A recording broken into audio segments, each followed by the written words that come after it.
Hi guys, welcome to the new vlog. और अभी हम एक बहुत इंपॉर्टेंट मुद्दे बात करने वाले हैं। जैसे कि आपको पता है कि उस इंडियन आईटी प्रोफेसर ने, उस इंडियन आईआईटी के प्रोफेसर ने कैसे मेरा और पूरे देश का एक काफ़ी बढ़िया प्रोजेक्ट की ऐसी तैसी करी है। उस पर एक अपडेट आया तो मुझे लगा कि यार ये वीडियो बनाना, इस बारे में बात करना बहुत ज़रूरी हो गया। मेरे किसी फॉलोअर ने, मेरे किसी फैन ने उस मुद्दे पर आरटीआई डाली और आरटीआई में जो जवाब आया ना वो वल्ला था भाई। मतलब मज़ा आ गया। सिस्टम कितना अंदर तक खोखला हो चुका है।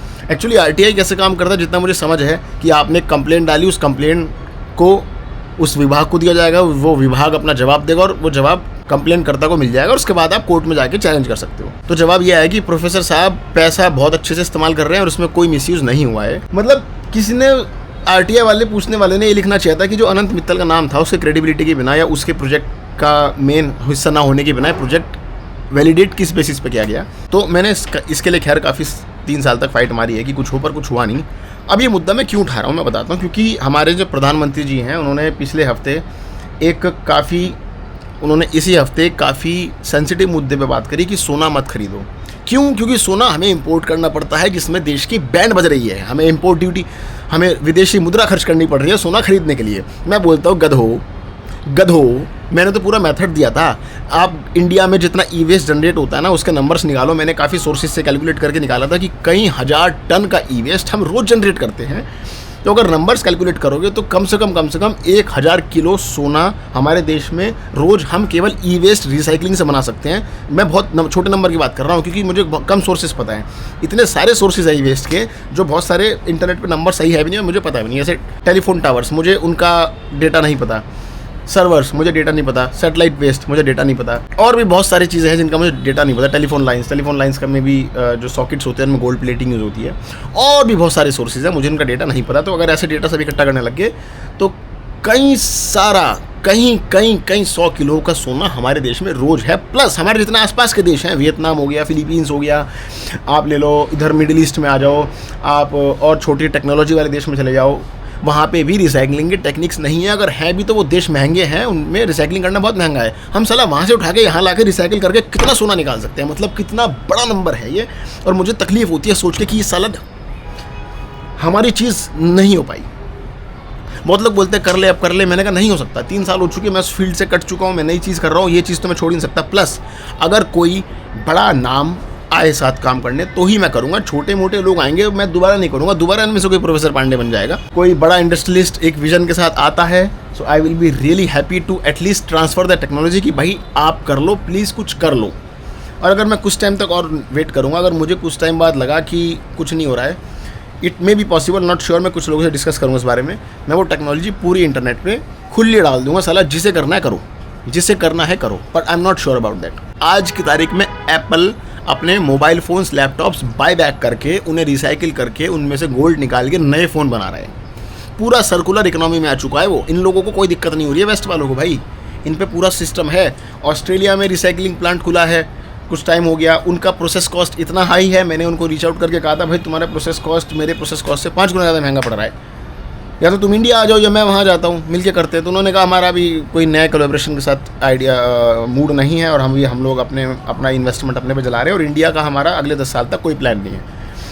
और ये लोग अभी यूके में कर रहे हैं। यूएस में तो रेडवुड मटेरियल, क्या नाम है उसका बंदे का, जो टेस्ला छोड़ा था यार, उसका नाम भूल गया मैं, स्ट्रोबेल नाम का बंदा है, उसने रेडवुड मटेरियल खोला। वो इतना बड़े स्केल पे रिसाइकलिंग कर रहा है काफ़ी चीज़ों की। मेजरली ये लोग लिथियम बैटरीज़ को रिसाइकिल करके, हाथ के हाथ बगल में पैनासोनिक वाले ने प्लांट लगा दिया कि वहीं की वहीं लिथियम, कोबाल्ट या जो भी बैटरी के बेसिक पार्ट्स, बैटरी के बेसिक कंपोनेंट एलिमेंट्स हैं, उनको रिसाइकिल करके हाथ के हाथ पैनासोनिक को देके हाथ के हाथ सेल भी बना देंगे।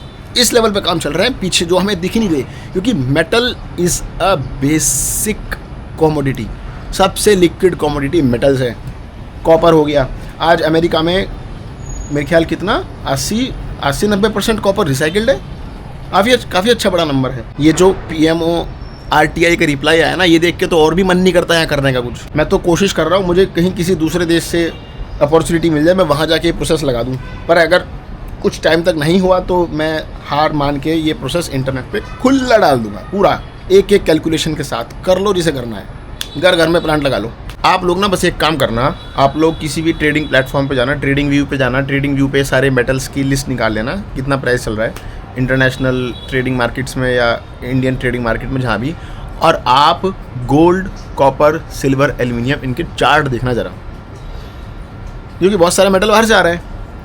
अगर साला हम यहाँ उनको रिसाइकिल कर लेंगे तो हमारे यहाँ तो वो रेट हमेशा सस्ते ही रहेंगे। हम तो और उल्टा दूसरे देश को बेच के मोटा पैसा कमा सकते हैं एक्सपोर्ट करके। मैं कह रहा हूँ साला मेटल एक्सपोर्ट शुरू कर सकते थे मुझसे अच्छा खासा, या मेटल एक्सपोर्ट छोड़ो एटलीस्ट इंपोर्ट ना करना पड़ता है। इंपोर्ट डेफिसिट का कितना फ़र्क आता है इंपोर्ट डेफिसिट पे। हमारे पास अपनी मेटल्स की सही खदानें ना होने के बावजूद भी हम बहुत बड़े मेटल का एक सोर्स बन सकते थे। इसको बोलते हैं अर्बन माइनिंग। अर्बन माइनिंग मतलब अर्बन एरिया के जो कचरा या ये सब जो रिसोर्सेज हैं इनसे माइनिंग करके मेटल निकालना, ना कि नेचुरल रिसोर्सेज से। केवल एक आदमी से करने से कुछ नहीं होगा। सेंटर में, देश के सेंटर में एक आदमी बैठा है, उससे करने से कुछ नहीं होगा। सब लोगों को अच्छा और एम्बिशियस होना पड़ेगा। सब लोग एक साथ मिलके होंगे तो ही होगा। अभी रुपया साला 96 के आसपास भटक रहा है। इतना दर्द होता है देख के, कितना खर्चा बढ़ता जा रहा है दिन पे दिन। और लोग बोलते हैं कि तेल खरीदना पड़ रहा है, रुपया गिर रहा है। मैं कह रहा हूँ तेल वॉर से पहले भी रुपया गिर रहा था लगातार। कोरोना से पहले रुपया 70, 71, 72 चल रहा था, अभी 96 चल रहा है। और मैं कह रहा हूँ तेल तो सब देश खरीद रहे हैं, हमारे पास तो फिर भी सस्ता तेल आ रहा है। ईरान की डिप्लोमेसी आप ये देख लो कि श्रीलंका, वियतनाम, फिलीपींस, इनकी तो डिप्लोमेसी नहीं है। जापान की डिप्लोमेसी तो नहीं है इतनी खास। आप ना Indian currency versus other currencies के चार्ट देख लेना, इतना डेप्रिशिएट हो रहा है कि पहले मुझे लगता था चलो डॉलर के मुकाबले गिर रहा है, फ़र्क नहीं पड़ता, अपन दूसरे कंट्री घूमने जा रहे हैं, उनकी भी डेप्रिशिएट हो रही होगी तो हमारा उनसे रेशो सेम रहेगा। पर ऐसा नहीं है, दिन ब दिन रेशो सड़ता जा रहा है और मुझे ज़्यादा पैसे खर्च करने पड़ रहे हैं वही काम करने के लिए जो मैं पहले कर रहा था। तो जेब में डर लगता है, रुपया जो जेब में रखा है इसे रखूँ या इसे दूसरे करेंसी में बदल लूँ या क्या करूँ, उसका मतलब मैं तो दिन ब दिन गिरता जा रहा है। बैंक जितना FD में इंटरेस्ट रेट दे रहे हैं उससे ज़्यादा गिर रहा है। मैं आपको एक बहुत अच्छा एग्जाम्पल देता हूँ, बहुत अच्छा एग्जाम्पल। इंडियन रुपये, इंडिया के बैंक, मतलब I don't know how they work, but Russia में एक प्रॉब्लम आई थी कुछ टाइम पहले कि रशिया करेंसी डेप्रिशिएट मार रही थी बहुत तेज़ी से, 110 तक गई थी और लोग बैंकों से पैसा खींच रहे थे।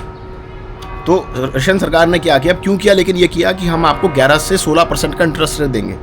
11 से 16% का इंटरेस्ट रेट। तो लोगों ने वापस बैंकों में पैसा FD के रूप में रखना शुरू कर दिया, 3 महीने के लिए, 6 महीने के लिए, 1 साल के लिए। और लॉकिंग पीरियड छोटा रखा सरकार ने, 3 महीना, 5 महीने, 1 साल।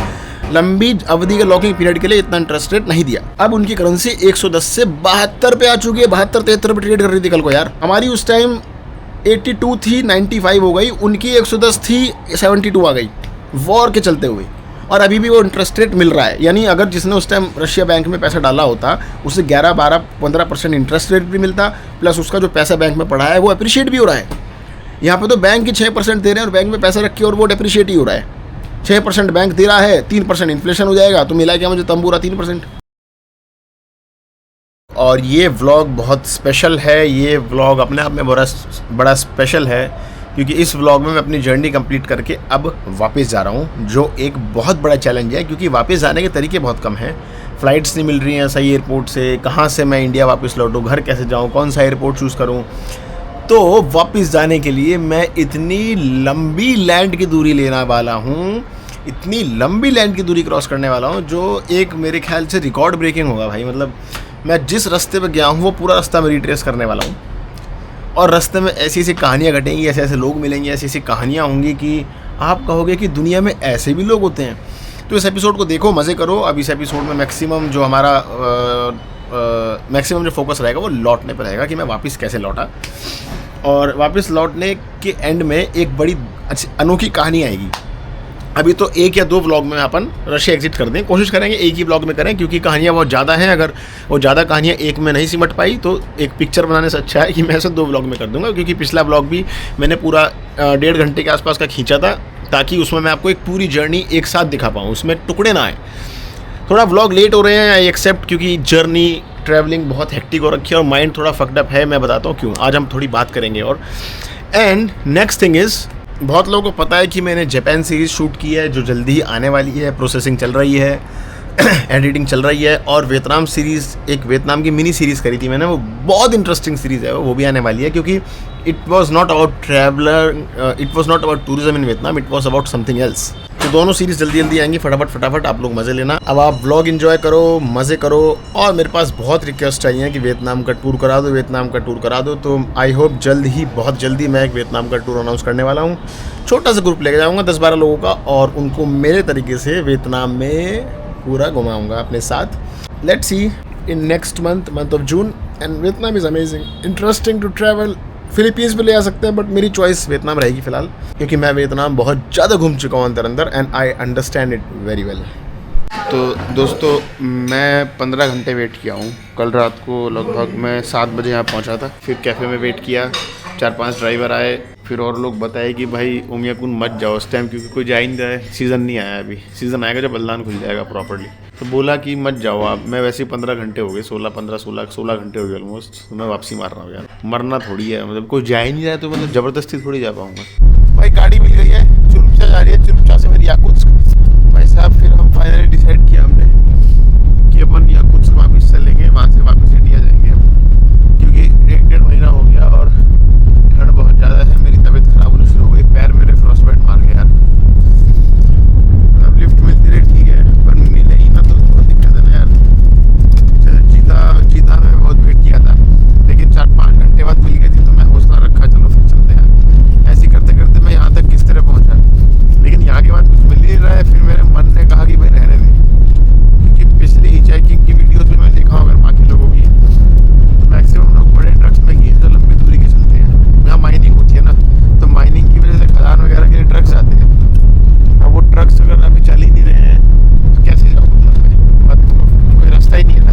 छोटी गाड़ी तो पर्सनली आएगा, पर्सनली बहुत ही कम। वो बंदा जो कल रात को मैं रेस्टोरेंट में था, एक बंदा वो भी कौन से यार था, लोकल कह रहा था मतलब क्या करोगे वहाँ जाके। मैंने कहा एक अकम्पलिशमेंट है। कह रहे ठीक है, पर अभी गाड़ियाँ ही नहीं आ रही हैं, या तो टैक्सी करके जाओ, बहुत महंगा पड़ेगा। कह रहे मैं उमियाकुंड से हूँ, मैं बता रहा हूँ कोई नहीं आएगा इस टाइम, उधर आने जाने वाला कोई नहीं है इस वक्त। 15 दिन रुक जाओ फिर गाड़ियाँ मिल जाएंगी, अभी कोई नहीं है, अभी सीज़न नहीं आया लोगों के बाहर निकलने का। ठीक है भाई, यहाँ तक आ गया, मेरे लिए बहुत बड़ा अकम्पलिशमेंट है। मैंने वहाँ जाने का ट्राई किया और मैं यहाँ तक आया। जर्नी बहुत इंटरेस्टिंग, बहुत मनोरंजक रही, बहुत कुछ सिखा देने वाली रही। ठंड में कैसे सर्वाइव करना है, कैसे सर्वाइव लोग करते हैं एक दूसरे की मदद करके, और हमें भी एक दूसरे की मदद करनी है, चाहे कैसा भी मौसम हो भाई, तभी दुनिया सर्वाइव कर रही है अच्छे से।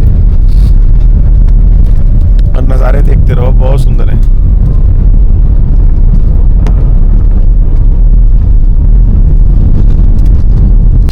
प्लान मुझे सही चेक करके यहाँ तक कोई नहीं पहुँचा यार कभी।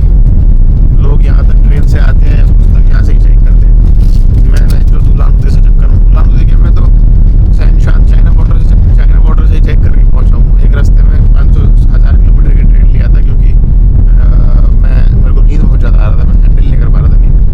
मेरे पास जूते नहीं थे, और जूते की वजह से मैं खड़ा नहीं हो पा रहा था फर्श पे, दिन ताकि परमा फॉरेस्ट पे या कुछ पहुँच के जूते लिए, तो उससे अब मैं चलने फिरने की सिचुएशन में हूँ। थोड़ा बहुत मतलब आधा घंटा 15 मिनट में बाहर खड़ा रह सकता हूँ। मेरे पैर जम के पत्थर हो गए भाई साहब के, बोल के हीटर चलाता हूँ।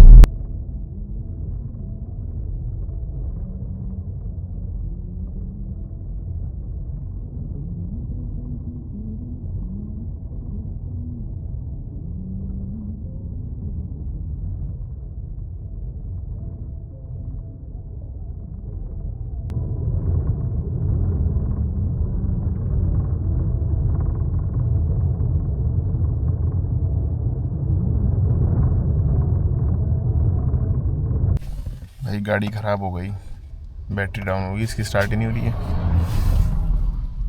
घोचू ने बंद ही नहीं करनी चाहिए थी गाड़ी। कोशिश तो कर रहे हैं पर गाड़ी स्टार्ट नहीं हो रही यार, प्रॉब्लम हो जाएगी बहुत बड़ी। कैसे पहुंचूंगा मैं, ना आगे जा पा रहा हूँ ना पीछे जा पा रहा हूँ। देखते हैं कुछ धक्का वक्का लगवाएं किसी को रोक के, बताता हूँ उसको भाई क्या दिक्कत आ रही है। भाई साहब कोशिश कर रहे हैं पर बैटरी लो गई। मैं क्या गाड़ी स्टार्ट नहीं होगी, वो कोई और धक्का मारेगा तो तब जाके सेल्फ लगेगा, या कोई करंट दे इसमें। तो बैटरी तो घर से चक्कर ही निकलना चाहिए यार, इतनी ठंड में इतने लो टेम्परेचर में बैटरी नहीं चार्ज हो पाती है। सुबह इसने पहले सेल्फ में स्टार्ट कर दिया होगा कैसे जुगाड़ करके, गाड़ी बंद नहीं करनी चाहिए थी, बंद करके गलती करी, अटक गया, गाड़ी ख़राब होगी। कुत्ते भेड़िए भौंक रहे हैं सारे में, ठंड पैसी हो रही है, मैं झेल ही नहीं पाऊंगा ठंड ये। किसी और से मदद मांगने के अलावा कोई और रास्ता नहीं है अभी। कोई गाड़ी इसको पुल करेगी यहाँ से, दिख रहा ना ये हुक, इससे गाड़ी पुल करेगी तब जाके ये सेल्फ उसमें स्टार्ट हो जाएगी। अब मुझे पता नहीं ऑटो गियर गाड़ी कैसे स्टार्ट होती है, इसको अकेला छोड़ के भी नहीं जा सकता यार। मन तो है निकल जाऊँ किसी और गाड़ी में बैठ के, पर ये अकेला कैसे सर्वाइव करेगा भाई।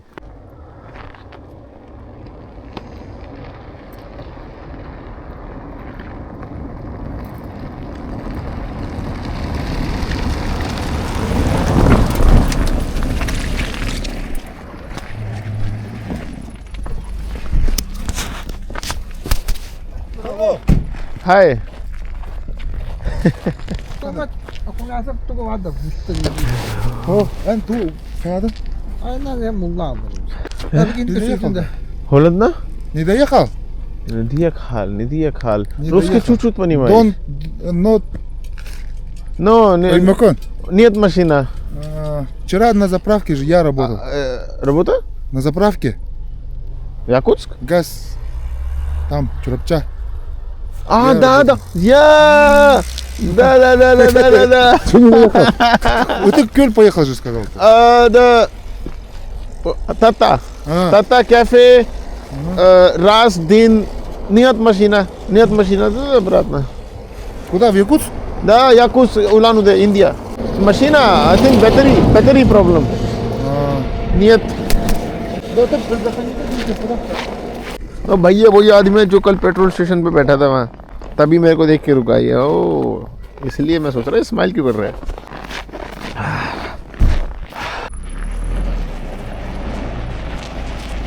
देखा मेरी पहचान काम आई यहाँ पे ये भाई साहब मैंने रोके और ये मेरी हमारी हेल्प करेंगे शायद पता नहीं कि बैटरी से बैटरी देंगे क्या इसको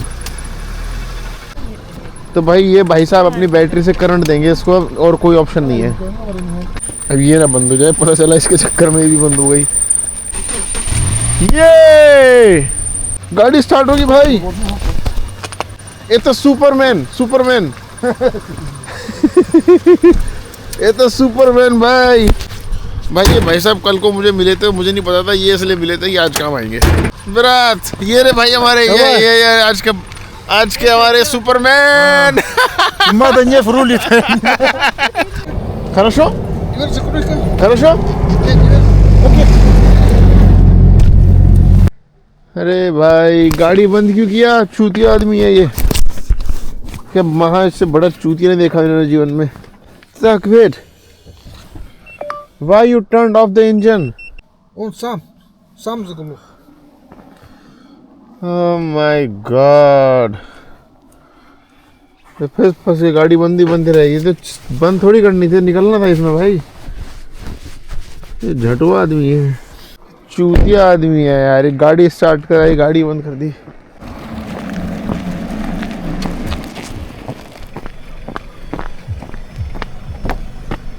बैटरी प्रॉब्लम Батарея? да Перекуриватель надо? अब तो स्टॉप я अब तो स्टॉप У нас места нет. не я знаю машина बैटरी да अरे गवरीश करना भाई रूसकी नियत रूसकी चूतिया आदमी है यार मैंने इससे बड़ा चूतिया नहीं देखा लाइफ में अपनी कभी उसको मैं ही बता रहा हूँ तेरी बैटरी डेड हुई वो इंजन चेक कर रहा है इंजन में तेरी बैटरी डेड हुई भाई इतना तो नॉर्मल ड्राइवर को ही पता होता है तो गाइस मैं दूसरी गाड़ी में आ गया मैंने दूसरी गाड़ी रोकी वो गधा था दूरक था भाई वो उसका गाड़ी का मैं रुकवाया स्टार्ट करवाया वो गधा बंद कर दिया उसे और फिर दूसरे लोग आए अब वो कहीं हेल्प बार बार थोड़ी कोई हेल्प करेगा यार ऐसे मतलब कि हर किसी के पास तो चार्जिंग वाला वायर नहीं होता फिर भाई साहब रुके मैंने कहा यार आप मुझे ले चलो मैं कहाँ रुका रहूँगा तो हमारे पास छोटे छोटे प्यारे प्यारे बच्चे हैं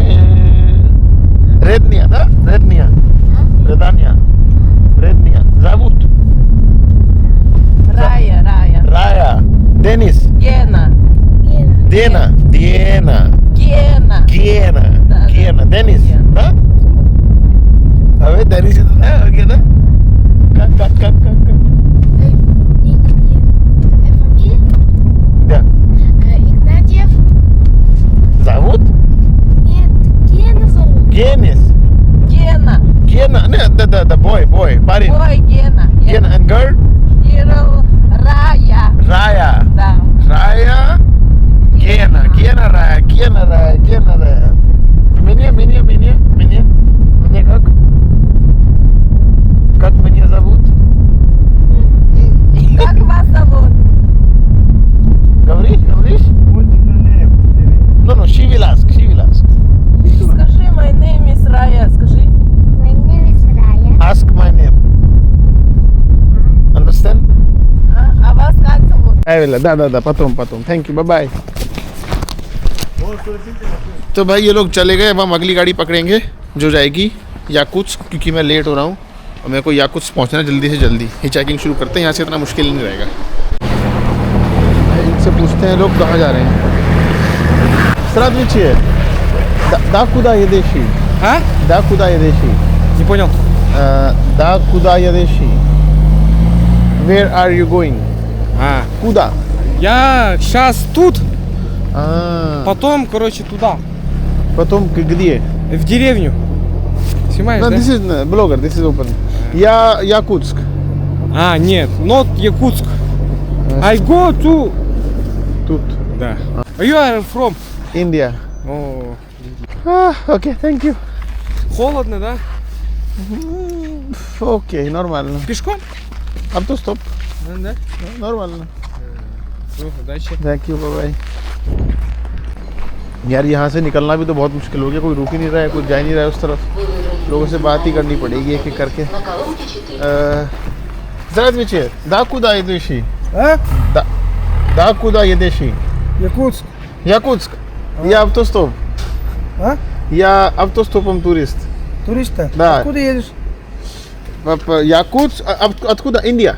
Индия, да? Да. По Якутск, потом Улан-Удэ. Вот где едешь? Я автостоп, да? Улан-Удэ, потом Монголия, потом Китай, потом Индия. Якутск, can I come? Якутск? Вещи много, да? А? Вещи много, да? Один. Вещи.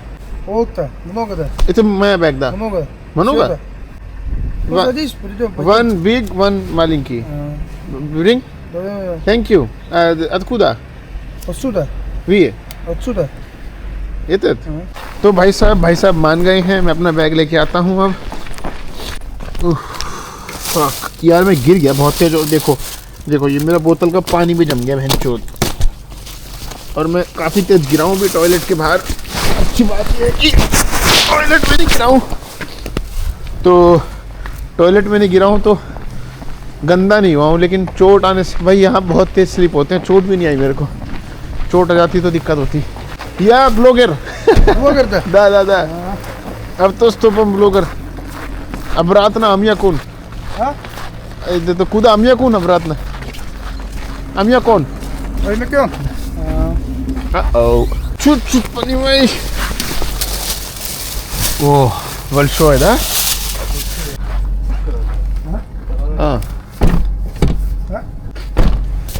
तो भाई हम इस गाड़ी में जाएंगे अब याकुत्स्क। Здравствуйте. It's okay. तो गाइस इनकी गाड़ी में आ चुके हैं। बाल देखो मेरे कैसे हो गए एकदम, क्योंकि टोपी पहन रहा हूँ ना बार तो उसमें बाल बिखर जा रहे हैं मेरे। और अभी इनकी गाड़ी में बैठ के हम जाएंगे तेल भरवा के निकलेंगे भाई, फिर वापस याकुतिया। ये हमारे न्यू ग्रुप करते हुए सबूत Виктор. भाई Виктор माफिया। Привет. Вот жена. Жена, как Лена and брат, Аял. друг, брат Аял. आयाल इनके ब्रदर हैं। यार मेरे बाल कैसे हो गए यार, ये मतलब पुलो खादा।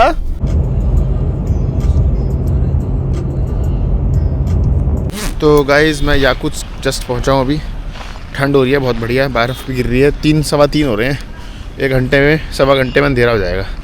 अब मेरे पास 2 ऑप्शन है, या तो सवा घंटे बाद ट्रेन है, 2000 की टिकट है, फिर वो मेरे को 750-800 किलोमीटर आउटर यहाँ से बाहर निकाल देगी नैरीमगिरी सुबह 11 बजे, और नैरीमगिरी से फिर मैं हिचाइक करके जाऊँ कॉर्नर पॉइंट तक। वहाँ से भी ट्रक चलते हैं जो मुझे 1.5 दिन में उलान-उदे उतार देंगे, अगर सही दांव लग गया तो।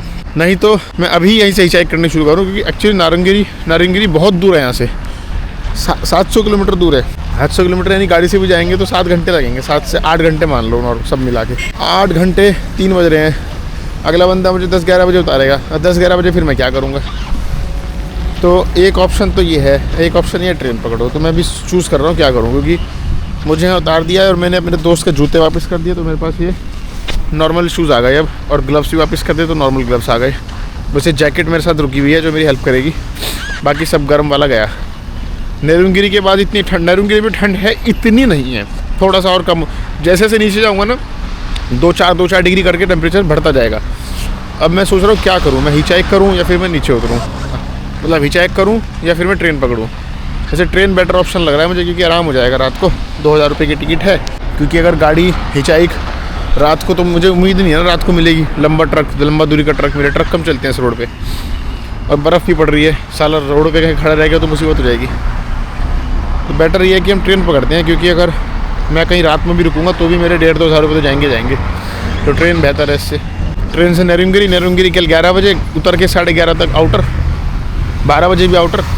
वहाँ से मुझे तिंदा और तिंदा क्रॉस करके साउथ में पहुँचना है। साउथ वाले पॉइंट से फिर लंबी दूरी के ट्रक चलते हैं बहुत सारे।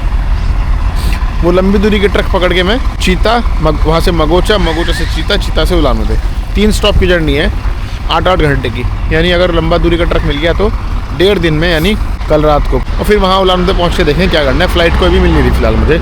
याकुत से फ़्लाइट मिलती तो मैं याकुत से फ़्लाइट पकड़ लेता यार, है ही नहीं कोई। एक थी पहले, वो गायब होगी। परसों की एक थी क्रास्नोयार्स्क की 7,000 की, गायब होगी वो। चलता हूँ मैं फिलहाल, अभी रेलवे स्टेशन चलता हूँ क्योंकि जूते मेरे बहुत लंबा है, ये टेम्परेचर झेल नहीं पाएंगे। एक लिफ्ट मिली है, भाई साहब के साथ बैठा हूँ मैं और भाई साहब जा रहे हैं मेरे को स्टेशन छोड़ने। मैंने रिक्वेस्ट करी क्योंकि स्टेशन भैंचोद बड़ा चूतिया पा यार, मेन सिटी से 15 किलोमीटर आउटर में, और कोई सिटी बस नहीं है, कोई अदर बस नहीं है। भाई साहब रुके, भाई साहब बोले टैक्सी कर लूँ। मैंने कहा भाई टैक्सी बहुत महंगी है, मैंने आप छोड़ दो। कह रहे यार मैं तो अलग जा रहा हूँ लेकिन थोड़ा पैसा दे दो मैं छोड़ दूँगा। मैं कितना पैसा, बहुत ज़्यादा नहीं दे सकता, 100-200 रुपये दे दूँगा। बोले चला जा यार। तो मेरे को स्टेशन छोड़ के आ रहे हैं, बदले में कह रहे हैं कुछ अपना भारतीय दे दो मेरे को। मैंने कहा भारतीय तो कुछ बचा नहीं मेरे पास, थोड़ी सी मुद्रा है, तो एक नोट है छोटा सा, वो दे दूँगा, कलेक्शन करते हैं। और आप सड़क देखो जरा कितनी डरावनी है, देख के आत्मा काँप रही है। अकेला है खड़ा होगा तो इंसान क्या करेगा। देखो अब ये रास्ता जा रहा है रेलवे स्टेशन का। इतना ख़राब बात है कि कोई सिटी बस, अब तो बस का जुगाड़ ही नहीं है यहाँ पे। मतलब लोकल लोग कैसे, हर कोई टैक्सी करके थोड़ी जाएगा। और गरीब आदमी है, कोई मिडिल क्लास आदमी है, 1000 रुपये मांग रहे हैं टैक्सी के वहाँ से यहाँ तक के। कमाल की बात है। और रास्ता देखो अब कितना सुनसान है। अब 40 मिनट बाद मेरी ट्रेन है। करते भी सब वसीली ब्रात याकुतिया था। मकताल मतलब स्पसीबा, मतलब थैंक यू इनकी भाषा में। हाँ, बाकी अंधेरा होने वाला है, 4:15 हो गए। यहाँ अंधेरा थोड़ा लेट होता है, जितना ऊपर जाओगे उतना अंधेरा ज़्यादा जल्दी होगा। अभी जैसे मैं नीचे जाऊँगा तो 6 बजे तक भी थोड़ी रोशनी दिखाई देगी आपको, 5:30 बजे तक लगभग। अभी तो 4:15 साढ़े 4 बजे पूरा डार्क हो जाएगा। तो मेरी ट्रेन है 5 बजे, सुबह पहुँचाएगी नेरुंगिरी 11 बजे। तो गाइस भाई साहब हमको छोड़ गए यहाँ पे, और भाई साहब की बहुत बहुत मेहरबानी। अब हम भागते हैं अंदर। इनको मैंने एक 50 रुपये का नोट दे दिया सोविनियर के लिए। बहुत ज़्यादा मैं 500 रुपये दे के अफोर्ड नहीं कर सकता, इससे अच्छा तो फिर टैक्सी ले लेता। और भाई साहब ने पैसे नहीं मांगे यार। भाई साहब ने कहा भाई तू भाग के अपनी ट्रेन पकड़ ले पहले। पता चला ट्रेन छूट गई, आने का फ़ायदा ख़त्म हो गया सारा, क्योंकि आधे घंटे बाद ट्रेन है। ऐसा ना हो कि टिकट बुकिंग बंद हो जाए।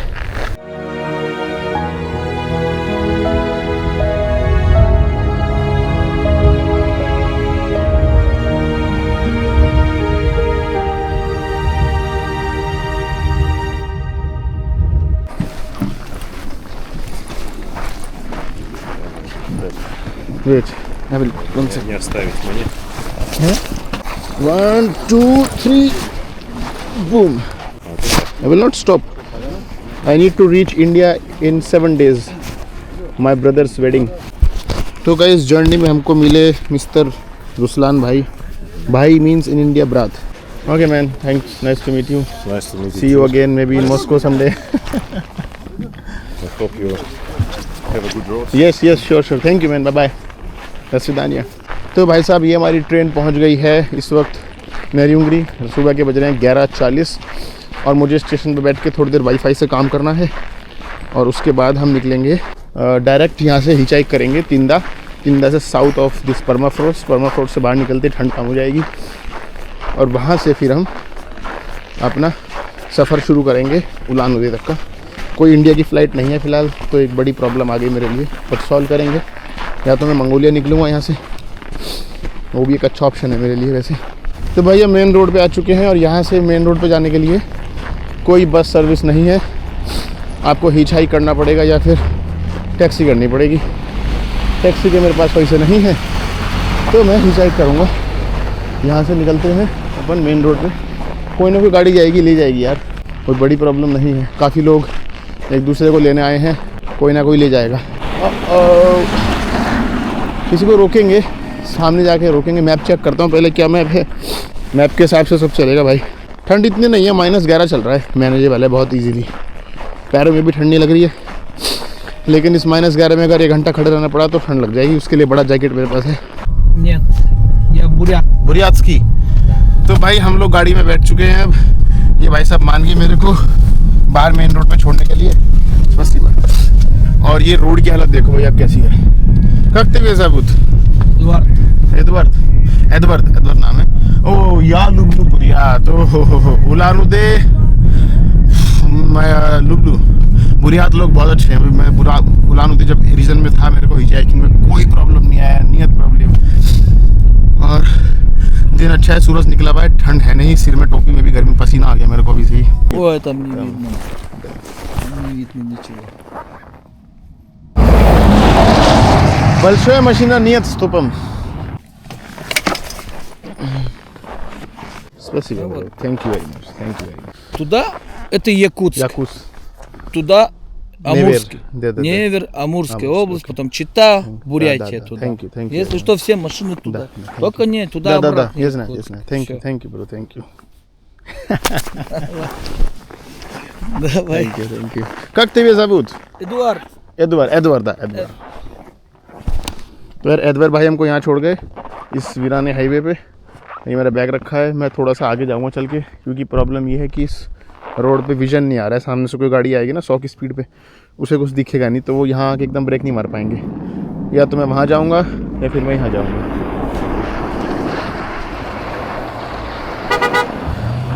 स्टाइल देखो यहाँ रशियन लोग, कई लोग हॉर्न मारते हैं टी।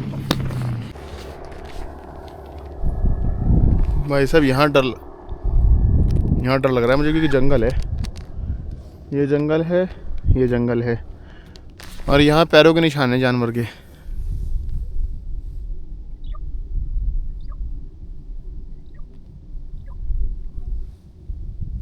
यहाँ भैंसुद भेड़िए रहते हैं जंगलों में। मेरे पास कोई हथियार भी नहीं है, चाकू डंडी कुछ भी नहीं है यार। मरेंगे साला, क्या ही है। गाड़ी भी, एक गाड़ी आई रुकी नहीं, वो भी समय हो रहा है 12:30। एक गाड़ी आ रही है, देखते हैं रुकेगी, कोशिश तो कर रहा हूँ रुक जाए। तब से 4 गाड़ी निकल चुकी, रुका नहीं है और यहाँ डर लग रहा है। कोशिश तो करते हैं, लग तो रहा है रोक लेगा। दा कुदा या देशी पूछते हैं भाई साहब से। रुक गए। Куда тебя взять? Здравствуйте, да куда и देशी? Вот до стоянки. И налево. Окей, спасибо, thank you. Так что будь здоров. Что ты меня снимал там? Я Улан-Удэ автостоп. А? Автостопом Улан-Удэ. Ох, нихуя себе. Красавчик. Молодец. भाई साहब बुज़दरो बोल गए, बुज़दरो मतलब टेक केयर, ध्यान रखना। घर जाना बहुत मुश्किल काम है। घर जाने की जर्नी यहाँ जाने से और डिफिकल्ट हो रखी है, क्योंकि जब आप कहीं जाते हो आपको पता होता है यहाँ पहुँचना है, ख़त्म। जब वापस जा रहे होते हो और आपको रास्ता ही नहीं समझ आ रहा है, तो जाए कहाँ। उलान-उदे से फ़्लाइट नहीं मिल रही, मंगोलिया से फ़्लाइट नहीं मिल रही, चाइना से फ़्लाइट है पर उसके लिए वीज़ा एग्जॉस्ट करना पड़ेगा, तो वो जर्नी और इंटरेस्टिंग बन जाती है।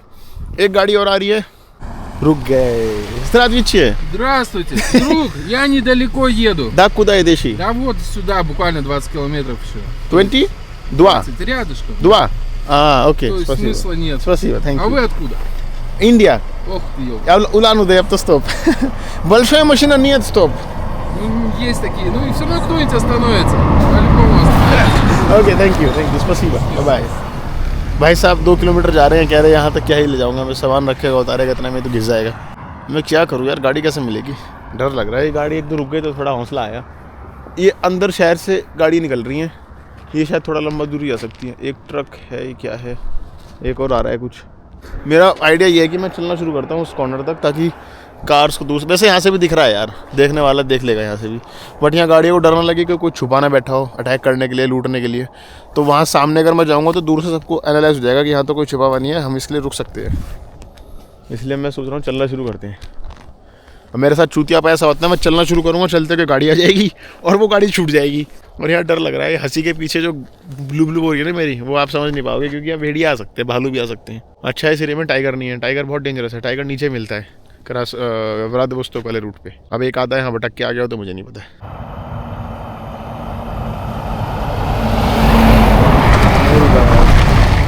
ओ ओ ओ ओ ओ ओ ओ ट्रक रुक गया, ओ भाई ट्रक रुक गया, पहली बार रशिया में ट्रक रुक गया। भाई भाई भाई भाई भाई मजा आ गया, ये तो मुझे डायरेक्ट नीचे पहुंचा देगा। इस तरह oh fuck Здравствуйте! Да куда идешь? Тебе куда надо-то? Я Улан-Удэ автостоп, турист. Турист, блядь, перчатку подними, давай быстро. Давай? Кого давай? Улан... Перчатку подними. Вы да куда идешь? Где ночевать будут, там выйдешь. Давай скорее. Давай? 1 minute, my back, 1 minute. Давай быстро. Okay, 1 minute. Давай быстро. Yes भाई कह रहे चल मेरे साथ भाई ट्रक रुक गया भाई किस्मत है मेरी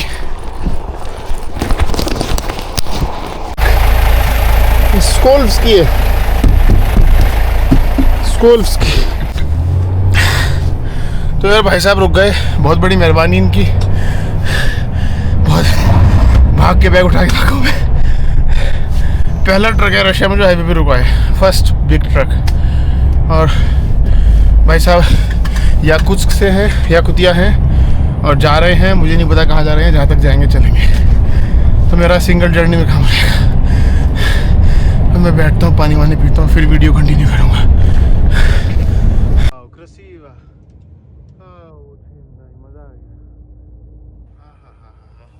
Так это сейчас где был?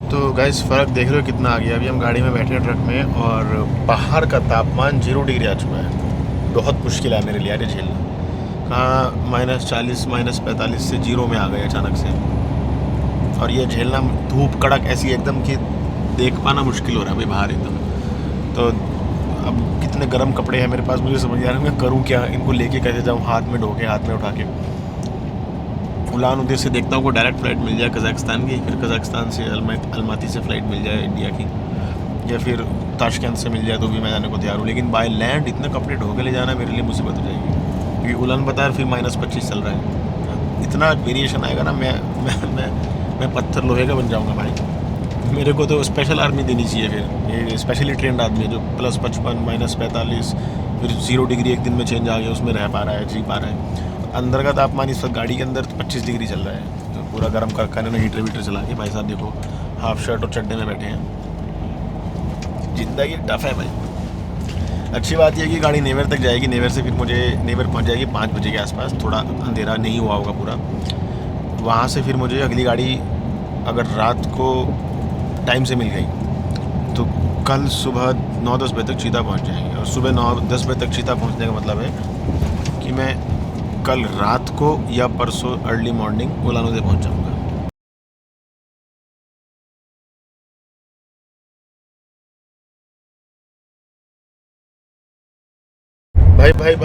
भाई घोस्ट विलेज से अगेन कवरेज Деревня. हाँ деревня это Лубни Видишь, все пустые дома. भाई देखो यहाँ कोई नहीं रहता Вон все разрушено. यहाँ तो एक दो लोग रहते हैं घोस्ट विलेज उन्होंने बताया देरेवनिया मतलब विलेज और घोस्ट मतलब पता नहीं मतलब नियत लुदी है कोई लोग नहीं रहता यहाँ पे देखो आप कमाल है भाई इतनी ठंड में यहाँ लोग शिफ्ट कर गए यहाँ से यहाँ कोई नहीं रहता ये सब घोस्ट बिल्डिंग्स है यहाँ रात बितानी चाहिए थी यहाँ मरना चाहिए था मुझे हाँ नहीं तुम लोग तो चाहते हो मैं मर दो वैसे किसी दिन है मज़ा आएगा तुम लोगों को तो ऐसे देखने में घोस्ट टाउन में मेरा भी तो सोचो भाई मैं उमियाकून तक जाके आया वही बहुत बड़ी बात है अच्छा उमियाकून वाली जर्नी एंड हो गई आपको पता है जैसे मेरे को लोकल लोग ने पहले तो कहा भाई देख मत जा गाड़ियाँ ही नहीं है क्या कैसे जाएगा ही कैसे दूसरी बात यह है कि जहाँ तू है तख्ता यहाँ पे टेम्परेचर उतना ही लो गया है बल्कि ज़्यादा लो गया है -72.5 तक गया था लेकिन फेमस उमियाकून हो गया वहाँ जो डिस्ट्रिक्ट वहाँ का जो लोग हैं वहाँ का जो डिस्ट्रिक्ट है उन्होंने ज़्यादा प्रचार किया जो है पता नहीं ये शायद सरकार चाहती थी कि लोग और आगे तक जाएं और आगे वाली जगह फेमस हो, इतनी आसानी से ना हो। टेम्परेचर दोनों जगह सेम चलता है एग्जैक्ट, कोई फ़र्क नहीं आता, 1-2 डिग्री का फ़र्क आता है। ठीक है, मेनली फेस करना था, लाइफ देखनी थी कैसी है, देख लिया, वापस चलते हैं। भाई पूरी रोड फिसलन वाली हो रही है। भाई साहब ड्रिफ्टिंग कर रहे हैं, पहली बार देखो मैं ट्रक ड्रिफ्ट करते थे। ये देखो पूरा ड्रिफ्ट हो रहा है ट्रक। इतना डर मुझे नहीं लगा, क्योंकि ट्रक अगर ड्रिफ्ट होगा, अगर फिसलेगा ना भाई, ये नहीं रुकता, गाड़ी तो रुक जाएगी छोटे मोटे पत्थर लगा के, ये तो सीधा जाएगा फिसलता हुआ जहाँ तक जाना हो। अभी चल नहीं पा रहा देखो। अगर ये फंसा, हम फंसे।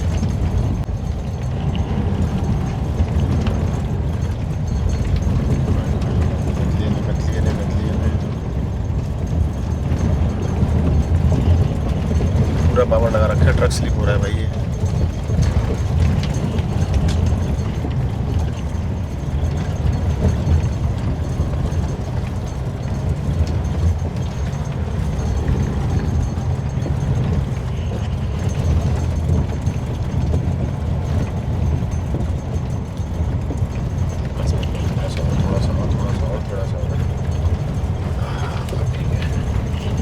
चढ़ाई वाली जगह पे दिक्कत आती है और नीचे उतरने वाली जगह पे तो मैनेज कर लेते हैं लोग, चढ़ाई वाली जगह पे दिक्कत आती है, पीछे भागता है। अभी भी यहाँ ट्रक पूरा टेढ़ा चल रहा है हमारा, देखो ये देखो आप कैमरे में, सामने से कोई गाड़ी आई तो दिक्कत आएगी। भाई साहब अभी हम ट्रक में हैं और ईगोर भाई देखो खाना बना रहे हैं। ये तो वो है ना, क्या बोलते हैं इसको, हाँ पिग बना रहे हैं भाई साहब हमारे। और ये इनका छोटा सा सेटअप है, ट्रक कुकिंग सेटअप। और हम यहाँ ब्रेक लिया भाई ने आधा घंटे का, खाना बना के फिर निकलेंगे। मैं इतने बाहर घूमता हूँ, मज़े लेता हूँ। मेरे से पूछ रहे थे थोड़ा सा खाओगे क्या, मैंने कहा पता नहीं इस तो बस मेरी ये पहली लाइफ की पहली ट्रक कुकिंग है, जिसमें भाई साहब बना रहे हैं। ये है पिग और ये काट रहे हैं ऑनियंस। मैं first time I see truck cooking. Truck cooking का फर्स्ट एक्सपीरियंस। धूप बहुत है यार, मैं इसको बंद कर देता हूँ। भाई साहब के पास प्याज है, भाई साहब के पास मेरे पास मसाले हैं। मास लो где масло? В дверке. Это? Да. चलो भाई, या इंदुस की तक भाई, इंडियन स्पाइसी। अबे नियत अपना इंडिया का खजाना। मेरे मसाले, कुरकुमा रेड चिली, किंजा पाउडर, ब्लैक पेपर। ये 4 डालने से ये बन जाएगा एकदम ओचिन क्लास ना। इन्होंने पहले कभी इंडियन मसाले खाए नहीं होंगे। भाई साहब भाई ने थोड़ी सी प्याज डाली। मैंने कहा ऐसे थोड़ी बनता है, पहले तो प्याज भूननी पड़ेगी, ऐसे तो कचरा हो जाएगा। पर ये का भाई जुगाड़ तो ऐसे ही होता है। मैं कहा नहीं, जुगाड़ भी अच्छा हो सकता है अगर बनाने वाला हो तो। ये भाई जुगाड़ वाला कुकिंग सेटअप है। ये जल गई आग। और तो वो कहाँ है ब्रो? मैं कभी मुझे मौका मिले मैं ट्रक ड्राइवर बनना चाहूँगा यार। मतलब मुझे कुछ टाइम के लिए, 2-4 महीने के लिए मुझे पसंद है अलग अलग टाइप के लाइफस्टाइल को जी के देखना। ये मैं सोच रहा हूँ खुद की एक ऐसी गाड़ी बनाऊँ। थोड़े आप लोग और सपोर्ट करोगे, चैनल बढ़ेगा ना, मैं गाड़ी बनाऊँगा और उस गाड़ी के अंदर ट्रैवलिंग दिखाऊँगा फिर, और सफाई करेंगे उसकी। भाई साहब साफ़ सुथरे पूरे हैं भाई। सोल दिए। अब देखो तुम क्या टेस्टी बन जाएगा या पूछना।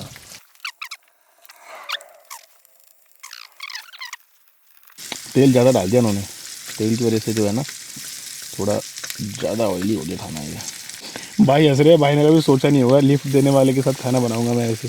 जो महक आ रही है ना, शायद लाल मिर्ची थोड़ा ज़्यादा हो गया, पर मज़ेदार महक आ रही है भाई। इसमें थोड़ा सा ना ये सॉसेज और डलता है, सॉसेज कम है ये। मैं तो थोड़ा सा टेस्ट करूँगा खैर। तो भाई अंडे आएंगे अब हमारे, कम से कम 2 अंडे तो आने चाहिए इसके अंदर, और फिर इसकी भुर्जी बन जाएगी। Так, भाई साहब मज़ा आ गया। ईगर भाई के साथ ट्रक कुकिंग। ईगर भाई да, нормально, эг. Да. Все, бьем? Да. Ну давай. Тум. Тебе сколько? 2, 3? 1, 2, не знаю. Ви? Я буду 2. Окей, 2. Нет, 3. Большой. Бум.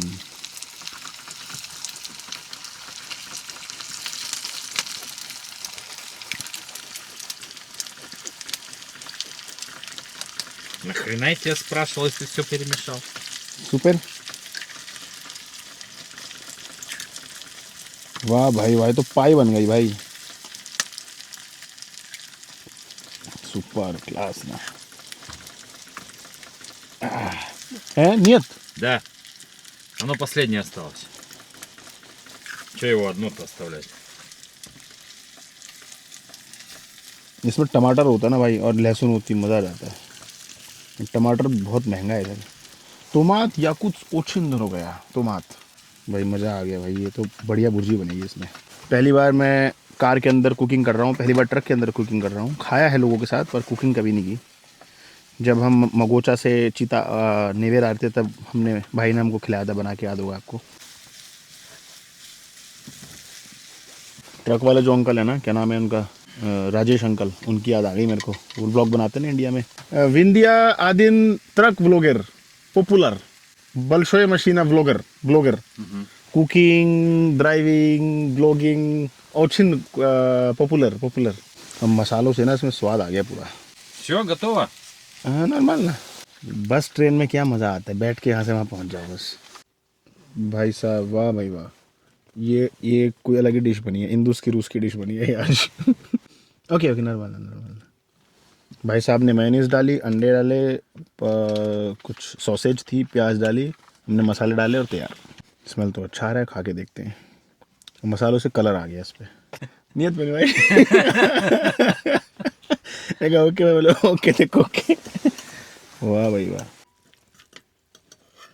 देखते हैं भाई कैसा स्वाद आएगा इसमें नॉर्मल Нормально. это хорошо स्वाद хорошо टेस्ट मज़ा आ गया А зачем тебе такие большие бусы? Самое главное, что ты даже не возразишь. भाई साहब की थोड़ी थोड़ी मुझे भाषा समझ में आ रही है कह रहे हैं चाय पी लो मैंने कहा नहीं चाय नहीं पीता मैं कम पीता हूँ बहुत रेयरली तो बोल रहे हैं तुम्हारे इंदुस की चाय यम नियत चाय ये शर्मा रहे हैं मतलब बोल रहे तुम्हारे यहाँ तो चाय बड़ी मैदवी मतलब भालू भाई साहब बता रहे पिछली बार भालू देखे थे यार तो भाई डस्टबिन फेंकने जा रहे हैं मैंने कहा भालू ओ मशीन है सब लोग देख रहे होंगे ये अजीब सा दिखने वाला प्राणी यहाँ कहाँ से आ गया это इंदुस की चाय और китайский не знает Нет, не китайский. Это Гринфилд. Greenfield где русский Нет. Откуда в России чай? да где पैकेट कहाँ है इसका अरे भाई पैकेट ढूंढेंगे भाई हमारे ग्रीन टी कहाँ की China India Kenya Sri Lanka Кения, по-моему. Kenya था Читай. गोल्डन सेलोन श्रीलंका की चाय बहुत बिकती है यार ये लोग बनाते ज़्यादा है खपत कम है हमारी इंटरनल खपत बहुत है इंडिया के अंदर